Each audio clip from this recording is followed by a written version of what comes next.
Good morning. It's Janet here from Tribe Sober. Oh, excuse me. A bit croaky this morning. This morning I'm going to talk to you about the lies that alcohol tells us. At our workshops, we recommend that people write a goodbye letter to alcohol because alcohol, once it gets its hooks into you, it's a bit like an abusive lover. So just as we have to get abusive lovers out of our lives, we might have to get alcohol out of our life. And just as an abusive lover will lie to you, so will alcohol. So this morning I'm just highlighting 6 lies, 6 very common lies that alcohol tells us. And I'd like you to think about some lies as well, and then you can put them in the comments and we'll get to those at the end and we'll see how many lies we can get. So just checking that my sound's all right. Thank you, Lynette. So let's start with lie number 1. I'll make you happy and more confident. Well, I think we all love that buzz, don't we? That we either love it if we're drinking, or if we used to drink, we can still remember that buzz. It makes us feel sociable, happy, confident. It's all about the dopamine, of course. It's all about the percentage alcohol in your blood.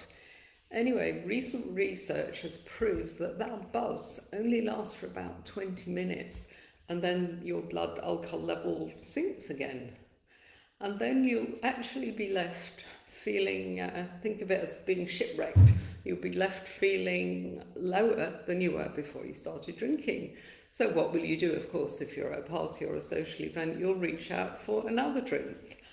And we want to sustain that buzz. So many of us, I was certainly one, will carry on drinking all evening. They'll drink too much and they'll either end up telling the same stories again and again, or they might end up crying. I used to do that a lot. I was a bit of a crier. And another thing that they might do that I also did quite a lot was they might drink till they black out. And then the next day, what happens? Well, first of all, you wake up, of course, at 3 a.m. feeling dreadful, thinking, oh my God, what happened last night?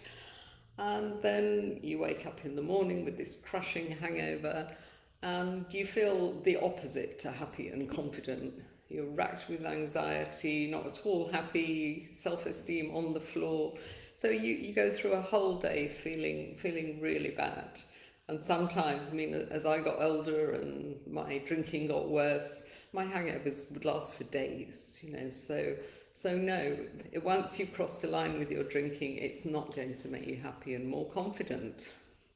Sobriety will bring you happiness and confidence. Number 2, I will ease your stress and anxiety, alcohol says to us. And indeed, many of us start drinking to ease our social anxiety, and it kind of works to begin with, but then you've got your 20-minute thing that comes down again. And one of my favourite memes is drinking alcohol is like pouring gasoline on your anxiety. And it really is. And they've even done an experiment to prove that alcohol makes us more anxious. They picked a bunch of rats. It's always rats, isn't it? Feel sorry for these poor rats or mice or whatever they are. Anyway, these rats, they had 2 sets of rats, and one set, say it was half a dozen or something, they were sober, they didn't give them alcohol. The other set, they injected them with alcohol. I mean, how cruel is that? And then they put these sets of rats, they put them under stress.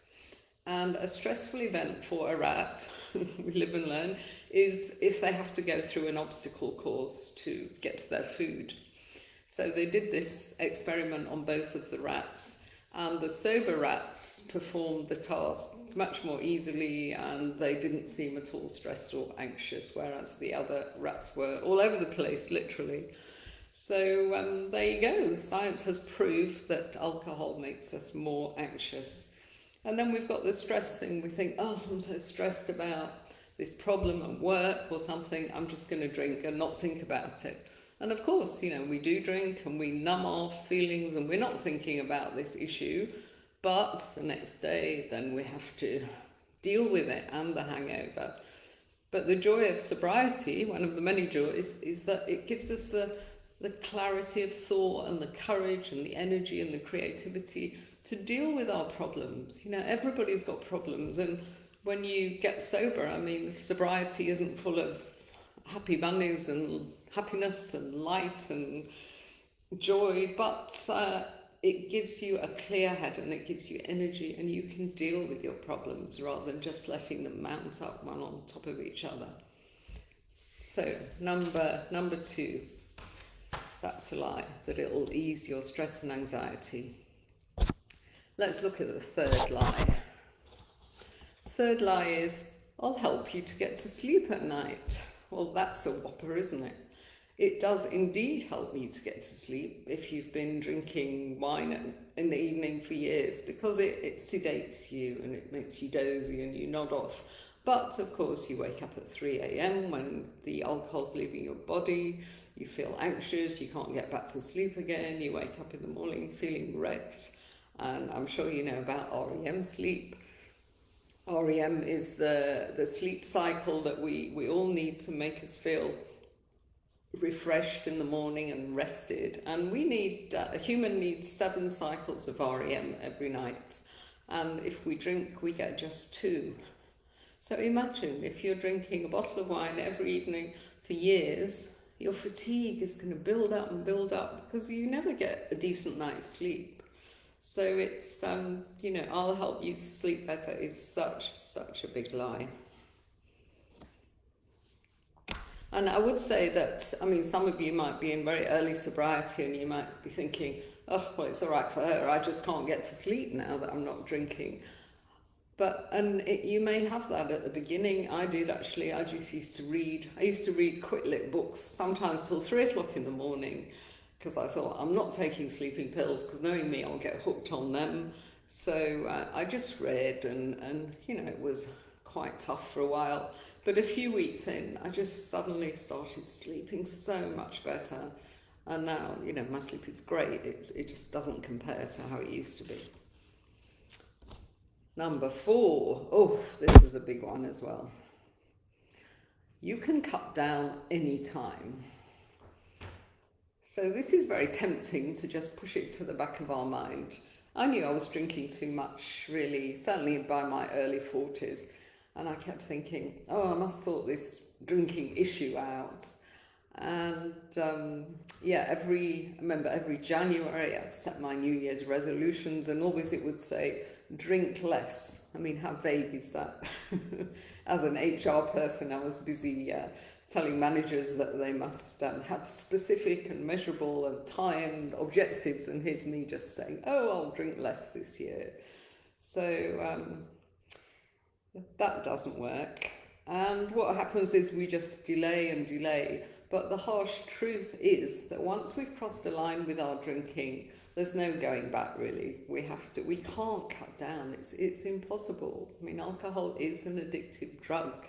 Might be legal, but it's still a drug. And 20% of social drinkers will become dependent over the years.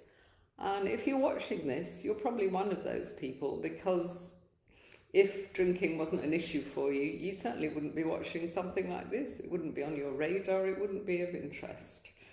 So remember that once we get to a point with our drinking, it's almost impossible to cut down. It's hard to accept that.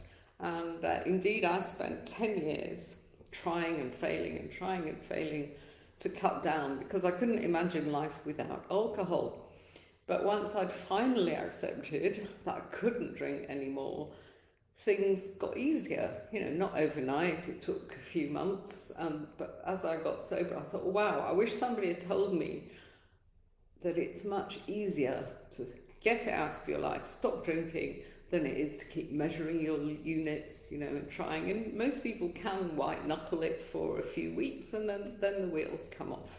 And that's madness, because all you're doing is the most difficult part over and over again, because early sobriety is difficult and you don't want to keep doing it. You just want to get it done, and then you move on with your life and start experiencing the benefits. Number 5. Oh, this is a good one. Everyone drinks a lot. I certainly used to tell myself that. And it's only when you stop drinking that you notice that, well, in fact, everybody doesn't drink a lot. Everybody doesn't drink like I used to drink. You can be, you might be at dinner or someone's house, and it just makes you more observant when you don't drink. I always say you should become an anthropologist and start observing other people, because it's fascinating. And you can look around a room where everybody's drinking, and there'll invariably be a few people that clutch onto the same glass for hours, you know, and it's it still blows my mind how they can do that. So it's not true that everybody drinks. I think one of my favourite stories about this is Nick, who's our co-facilitator for the workshops. And Nick's got his own company, a small company, and they have a bar there, like many South African companies seem to do. Quite shocking for a little Brit like me, but they do. And Nick, in his drinking days, about 4 o'clock every day, he'd say, okay guys, you know, help yourself to a drink, get a beer, whatever you want. And the bar would be open, and people would, including him, especially him. And then he stopped drinking, and he noticed that the bar bill, you know, he used to always have this thing refilled and always pay every month whatever it cost. He realised it had just plummeted dramatically. And then he realised that he'd been like the ringleader for all this drinking every evening, and that once he stopped, his colleagues, you know, maybe 1 or 2 of them still drank the same, but most of them didn't really bother. And I think that's so funny and so interesting, because his employees, you know, they just wanted to, I guess, you know, just bond and fit in with what the boss wanted to do at that time of day. So they went along with it, but a lot of them were not really interested. Yet Nick, you know, I remember he said actually at the workshop, the first time I met him, he said, I don't know how I'm going to cope with not drinking at work, because my colleagues are such a boozy lot. But then when he stopped, he discovered, well, actually they're not. It was just me. So it's just lies, you know, it's the lies, isn't it, that alcohol tells us. And I think we do tend to hang out with other drinkers when we drink a lot. So when you stop, it is quite tough, and it keeps a lot of people trapped, I think, that fear. Oh, what will people say? You know, a lot of us, the more introverts, we hate being centre of attention, so we don't want people saying, oh, well, you're a bit boring, or even worse, are you an alcoholic? Have you got a problem? You know, people are so rude. But the longer you're sober, the more used to this crap you'll get, and you'll find some great answers for it. I mean, sometimes just say, yeah, I am an alcoholic. I mean, that always shuts people up, I find. So yes, you know, it can be tricky telling people at first, but your true friends will stick around. So remember that lie. It's not true that everybody drinks a lot. A lot of people drink a lot, but not everybody. And once you maybe part company a little bit with some of your heavier drinking buddies, the guys that you only used to see when you were all drinking, you'll find, you know, that in fact there's not everybody out there drinks the head off, not like you, not like I used to. Number 6. Yeah, this is a big one too that keeps people trapped. Booze might say to you, you'll never have fun without me. And it's true that early sobriety can feel a bit flat, because you're dealing now with a dopamine deficit. Alcohol increases the dopamine and makes you feel good. It's back to that buzz again. And when you stop, because you stop quite suddenly sometimes, your body, it's got a dopamine deficit, and your natural hormones aren't working. It takes your brain a while, takes those neurotransmitters a while to recalibrate. So there's a bit of a lag between your body going back to making you feel good again, and it can feel very flat. And I had a few months of feeling flat and thinking, oh, you know, this sobriety it's all a bit dull. Not sure I can stick with this, but that was just because my dopamine receptors weren't working yet, but they do come back, I promise you. And then, you know, your life's going to improve dramatically. So don't let that flat period derail you, because you will have fun again without alcohol, and you'll have much better fun. In fact, we were talking about this on Clubhouse the other day. There's quite a few sober people there, and we were talking about how our definition of fun has changed, because fun for me used to be, in my 20s, used to be going out and, you know, getting hammered and clubbing all night, but these days, well, obviously because I'm older as well, but fun kind of evolves into something calmer, quieter, until it's more like a deep joy and contentment, which is more sustainable, and it certainly doesn't give you any hangovers. And yeah, our brain has to learn to uncouple various experiences from booze. So we always put emphasis at Tribe Sober on sober first, as we call them. I remember a lady saying to me, "Oh, but how can I enjoy the sunset without a glass of wine in my hands?" Because that's what she did every evening. She sat in her garden and she watched the sunset with her wine. But it's mad when you think about it, because the sunset will be just as beautiful whether you're clutching a glass of wine or a glass of non-alcoholic beer. You know, it's not going to change anything. But your brain needs time to get used to these ideas. And that's why, you know, the first time you go on a sober holiday, it can feel quite weird. But we had a lovely share on our Zoom cafe from one of our members the other day, Mark. And he said he'd been dreading his first sober holidays for months. You know, he was maybe 6 months sober, and we had this holiday on the horizon, and he thought, how on earth will I cope? And he went, and he had the best time ever. He absolutely loved it. And he came back and he remembered everything. You know, usually his holidays were a bit of a blur. So, you know, that's amazing. But get through these sober first, and then it'll be, the next time you do that, it'll be so much easier. And celebrations as well. I still remember my first sober birthday, because May, June, July, I'd been sober 4 months. And I was living in France at the time, in the south of France. We went to this fantastic restaurant, gorgeous view, gorgeous weather outside. And we were drinking sparkling water, and whereas usually it'd been champagne, of course, and I was really miserable. I mean, I don't know why, because the food was sublime, the view was nice. I was with my long-suffering husband, who was thrilled I wasn't drinking for once, but I hated it because I wasn't used to it, whereas obviously the next birthday, a year later, I was absolutely fine. So remember, get through those sober first.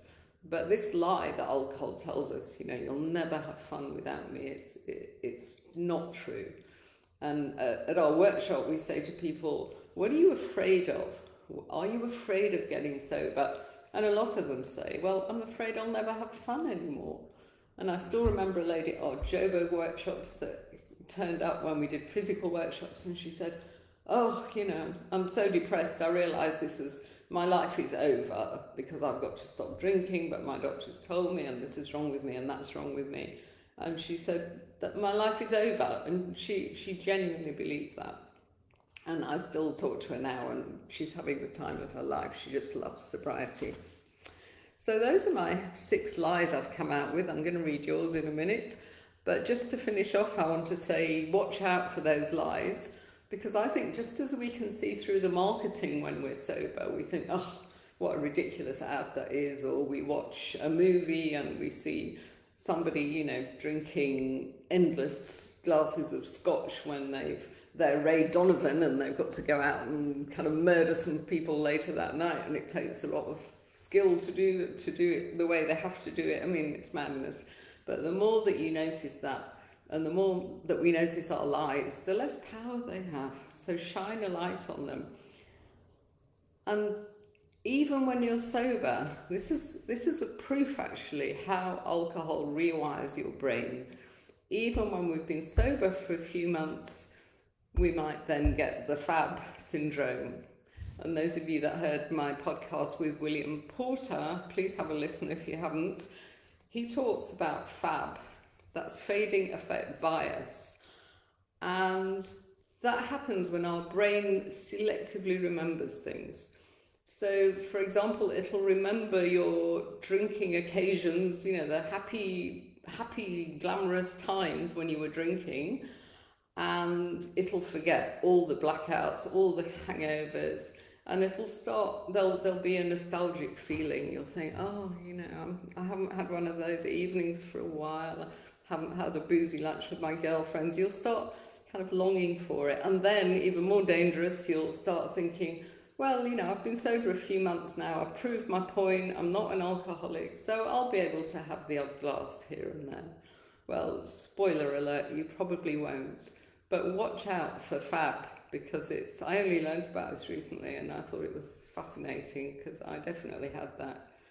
So yeah, you know, see through the lives and let's reclaim our health and happiness. So that's my bit. Let's see if there's any response. Yay, Lynette's becoming an anthropologist, yeah. Yeah, I know. A crier, yeah, it's funny, the crying thing, isn't it? The rats, yeah. Yeah, it's nice how our definition of fun evolves. And waking up every day is such a joy, uncoupling stuff. Okay, awesome. Well, thanks, Lynette. Lovely that you're there. There's also a few other people watching live, so maybe they'll be adding their thoughts a bit later. So thanks for watching, and I'll see some of you at the Zoom Cafe later. And don't forget to catch our podcast, which came out at 10 o'clock. And there's a workshop tomorrow evening in South Africa. So see you all soon. Bye.